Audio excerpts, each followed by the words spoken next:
जो भगवान के हो चुके हैं उनकी भगवान से कोई डिमांड नहीं है, और जिनकी भगवान से डिमांड है वो भगवान के नहीं हुए, क्योंकि जो भगवान का होगा वो भगवान को मांगेगा। जो भक्त होगा उसको भगवान की चाह होगी, भगवान से नहीं चाह होगी। और ऊसर में कितनों बरसात हो जाए, जैसे बीज नहीं उगता वैसे जिसके पास प्रारब्ध नहीं है, पूर्व जन्म के संचित पुण्य नहीं है उसके खाते में, उसको भगवान की भक्ति उसके अंदर से नहीं उत्पन्न हो सकती, उसको सत्संग नहीं अच्छा लग सकता। तो सारे गुण दोष बता दिए, शिव जी को बता दिया कि शिव जी अगर स्वीकार कर लेते हैं तो दोष जो है गुण में बदल जाएंगे। क्यों? क्योंकि शंभो सहज समर्थ भगवान,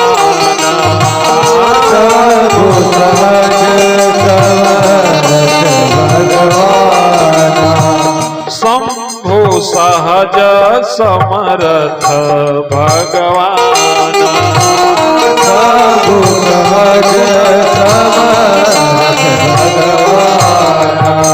शंभो सहज समर्थ भगवान,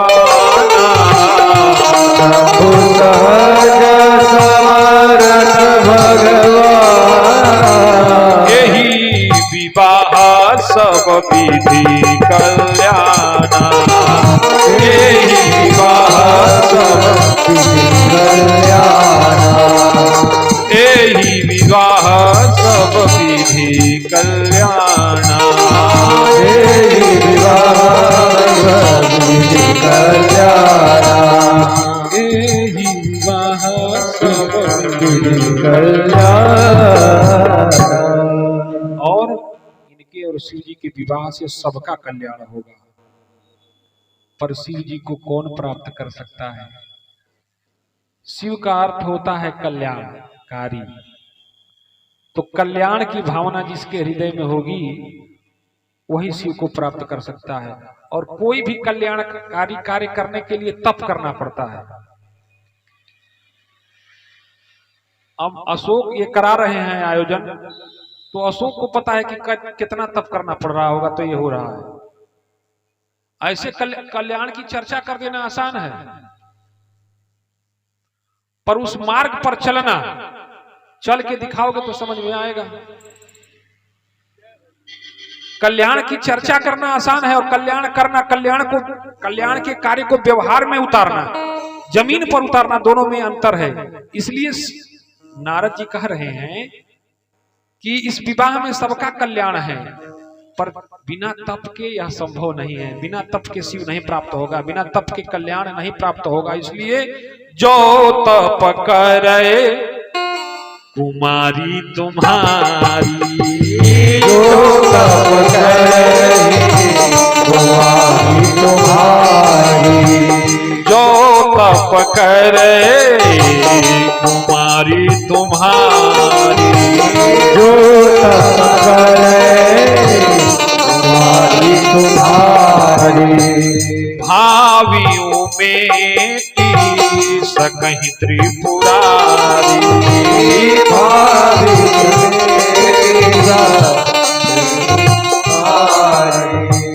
भावी में सकहीं त्रिपुरारी,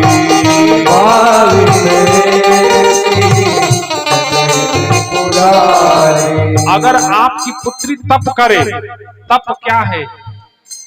आप जिससे प्रेम कर रहे हैं उसके तरफ कदम बढ़ाना।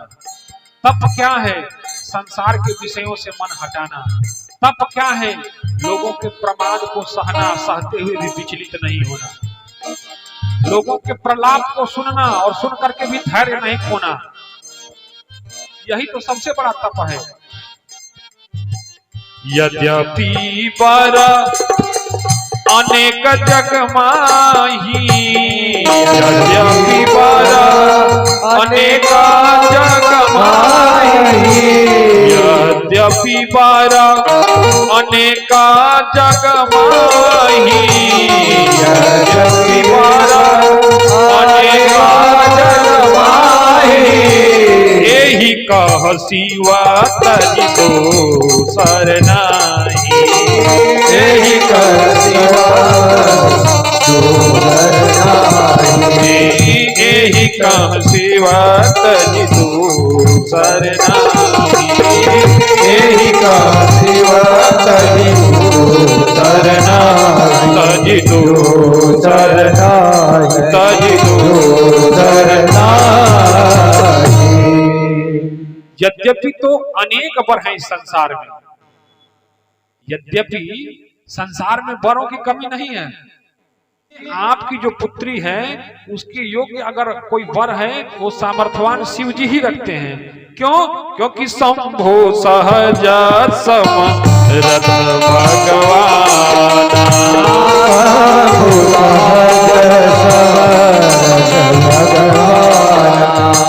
शंभो सहज समरथ भगवान। तो ध्यान दीजिए, शिव जी सामर्थ्यवान है, पर किसके बल पर? किसी और के बल पर नहीं। सहज, किसके बल पर? सहज समरथ भगवान, सहजता के कारण।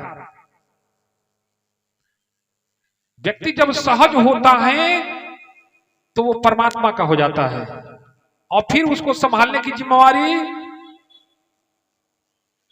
हमको खुद को इसलिए लेके चिंतित रहना पड़ता है कि हम सहज नहीं हैं। हमको खुद को लेके इसलिए चिंतित होना पड़ता है कि हम सहज नहीं हैं, और सहजता आ जाए तो हम शिव स्वरूप हो जाते हैं। शंभो सहज समरथ भगवान, शंभो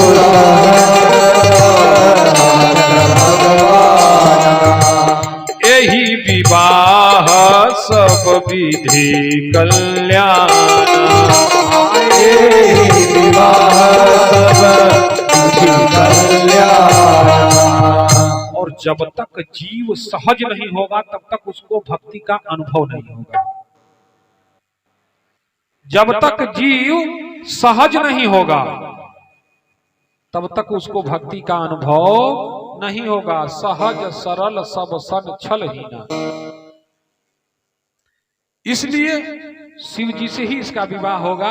हिमांचल आप निश्चिंत हो जाइए, पर अपनी पुत्री को बता दीजिए कि शिव को प्राप्त करने के लिए यह अखंड तप करे।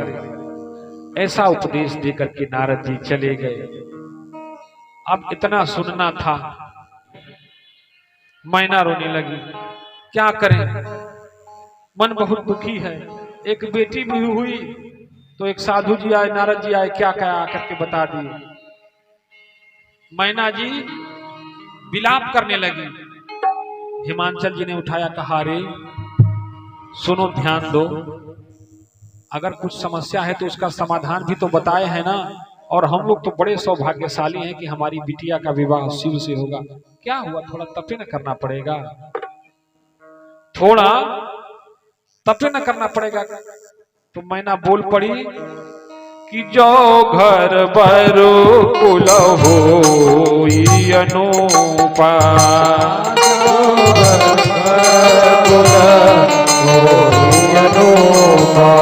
अगर घर पर बढ़िया मिली तब भी आकर बाबा के कहे, बाबा लोग तो कहते रहेला, जो घर पर कुल होई अनूपा, जो घर पर कुल होई अनूपा, करिय विवाह सुताय अनुरूपा, करे विवाह सुताय अनुरूपा। विवाह तो तबे होगा जब घर बार दोनों अनुरूप होगा। हमारी सुता मतलब हमारी लड़की के लायक अगर शिव होंगे, हमारी लड़की के लायक होंगे, उमा के लायक होंगे, पार्वती के लायक होंगे तो विवाह होगा। जो घर पर कुल होई अनूपा, जो घर कुल होई अनूपा, करिय विवाह सुता अनुरूपा, करिय विवाह सुता अनुरूपा। हिमांचल जी समझा रहे हैं, पर नहीं देख लीजिए इसमें हम नहीं चलेंगे, इसमें हम आपकी नहीं सुनेंगे। मैना जी हिमाचली को न त कन्या पर रहु कुंवारी,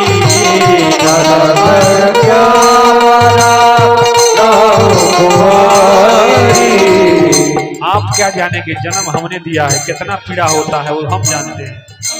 हम कुमारी रख लेंगे, पर अगर जोड़ नहीं बैठा तो सच कह रहे हैं विवाह नहीं करेंगे। न त कन्या पर रहु कुंवारी,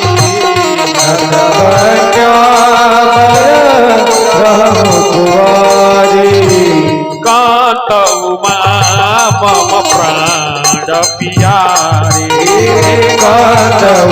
अरे वो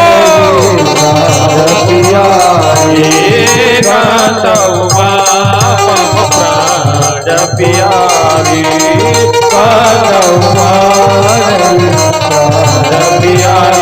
वन प्राण प्यारी, वन प्राण प्यारी।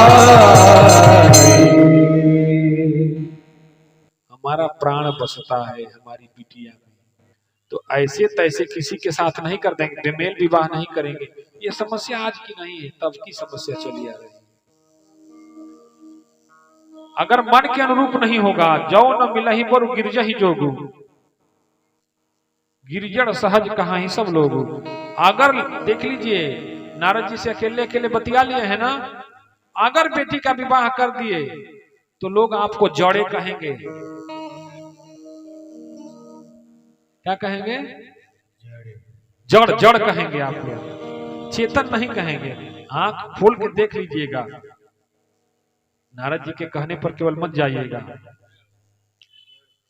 तो अब हिमांचल जी ने समझाया कि अस कहीं परी चरण धरि सीसा,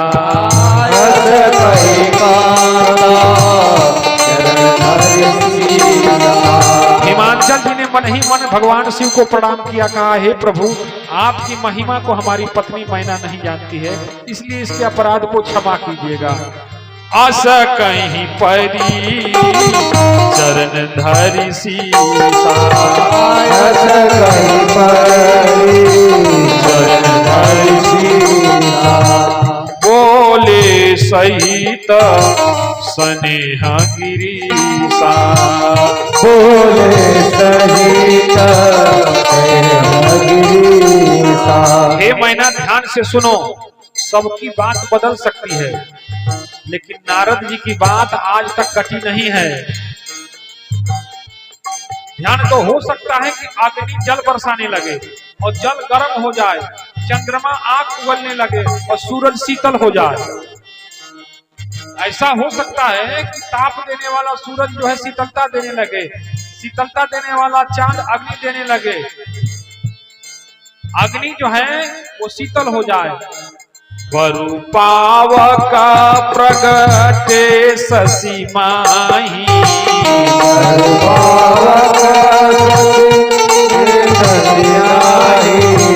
वरु पावका प्रगटे शशि माही, वरु पावका प्रगटे शशि माही।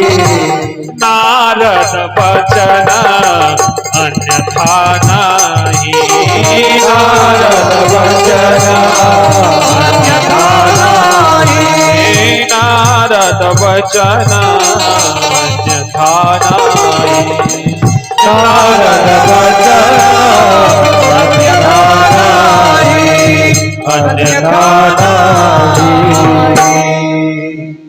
नारद जी की बात कभी अन्यथा नहीं जाती, इसलिए नारद जी के वचनों पर संशय करना छोड़ करके तुम पार्वती पर ध्यान दो और उसको तप करने के लिए तैयार करो, बेटी को समझाओ। अपने हृदय में धारण कर लो नारद जी की बात। इतना सुनकर मैना जी कहाँ गई? पार्वती जी के पास, सर पर हाथ फेरने लगी और भावनाओं में बह गई। कोस रही है विधाता को कि एक पुत्री भी प्राप्त हुई तो ये समस्या। कभी उनका सूरत देखती है, कभी नारद जी की बातें याद करती हैं, और जब जब सूरत देखती हैं आंखें अपने आप भर जाती हैं आंसुओं से। जब जब पार्वती जी की तरफ देखती हैं तब तक मैना जी की आंखें छलछला जाती हैं। स्थिति तो ऐसी हो गई कि धीरे धीरे जब मां पार्वती थोड़ी बड़ी हुई तो उनके तरफ मैना जी देखकर बात ही नहीं करती थी, नजरें ही नहीं मिला पाती थी। एक दिन पार्वती जी ने पूछा, मां क्या बात है, तुम्हारे मन में क्या चल रहा है, तुम नजरें मिला के क्यों नहीं बात करती? तो मैना जी ने पूरा वृतांत बताया। कहा, अरे मां, अगर विधि ने हमारे भाग्य में ये लिखा है तो इसको कौन बदल सकता है, और मैं तो सदा से शिव की हूं। हम कोई आज के थोड़े न हैं कि आज शिव को प्राप्त करने के लिए तप करना पड़ा। चारों युगों में जो भी शिवत्व को प्राप्त करता है, जो भी सतमार्ग पर चलता है, शिव को प्राप्त करना है तो बिना तप के शिव किसी को आज तक मिले। लोक कल्याण का कार्य अगर करना है तो बिना तप के होता नहीं, पर लोक के लिए तो तप करना पड़ता है। और याद करिए, ध्यान दीजिए, हिंदी में आप लिखेंगे तो और प, क्या तप का उल्टा होता है पत। संस्कृत पढ़ने वाले सबको पता होगा पत शब्द कैसे बनता है। पतति पततः पतंति पतसि पतसः पतसः पतामि पताव पतामह। पत मतलब होता है गिरना। जो तपेगा वो ऊपर उठेगा। बर्फ तपा तो जल बना, और जल तपा तो भाप बना। अब बताओ, ऊपर उठा के नीचे गिरा। तो जिसको समाज में ऊपर उठना है उसको तपना पड़ेगा। शिव के नजदीक पहुंचना है, भगवत स्वरूप का अनुभव करना है, भगवत्ता का अनुभव करना है तो तपना पड़ेगा। जो कल्याण के मार्ग पर चलेगा उसको तपना पड़ेगा, और जो तपने से डरता है उसके लिए यह मार्ग नहीं है। जो तपने से डरता है उसके लिए यह मार्ग नहीं है। तो ऐसा समझाया किसने? मां पार्वती ने, कि मां, हम तपने से पीछे कहां हटने वाले हैं, आप चिंता मत करो। उरधरि उमा प्राण रति चरना, उरधरि उमा उरधरि उमा प्राण रति चरना, जाई विपिन लागी तप करना, जाई विपिन लागी तप करना। शिव जी के चरणों का ध्यान किया और जंगल में बैठ गई वो छोटी सी कुमारी तप करने के लिए। बताओ, हमको चाहिए सब कुछ पर हम देना नहीं चाहते। और संसार का एक नियम है, प्रकृति का ये नियम है कि बिना दिए कभी किसी को कुछ मिलता नहीं है।